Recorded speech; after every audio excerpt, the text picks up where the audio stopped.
The Premier of BC is vowing an investigation over the day release of a man with a history of violence from a psychiatric hospital on Sunday.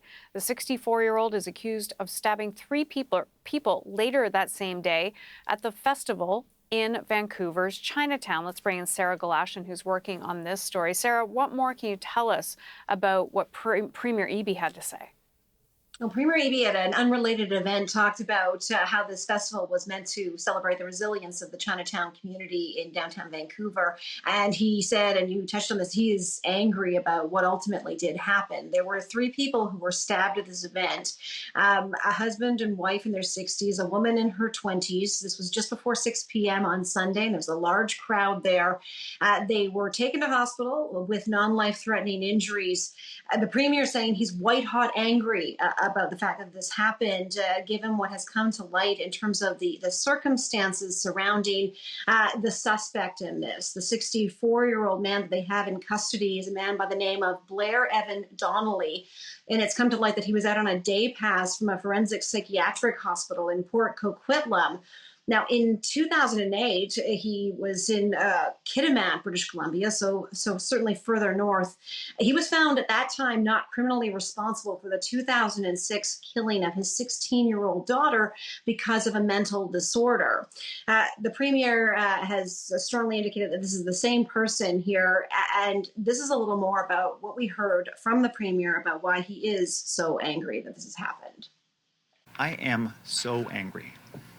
I am white-hot angry that this person was released, unaccompanied, into the community to have a devastating impact on all of the hard work of all of these community members. I cannot fathom how someone who murdered his daughter, was released in 2009, went out and stabbed somebody else, would then be released again, unaccompanied, somehow able to go out and buy a knife, go to Chinatown and stab three people. How is that possible?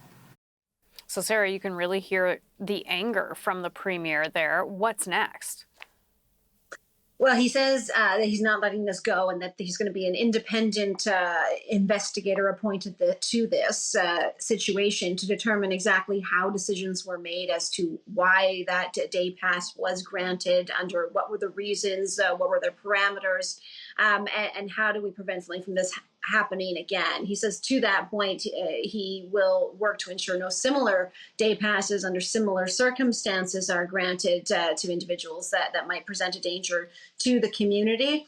And he says that this work is already in process. He called it mind-boggling, the fact that these decisions could be made and that we could land in a place as we are. That's a quote from him. So clearly he has already determined that what happened, these decisions made by the forensic psychiatric hospital, that they were in error and that they should not have happened. That's why there's an independent investigator, as we understand, already underway looking into the circumstances of this. And CBC is reaching out to that forensic psychiatric hospital to determine what circumstances they'll reveal about exactly how this day pass was granted.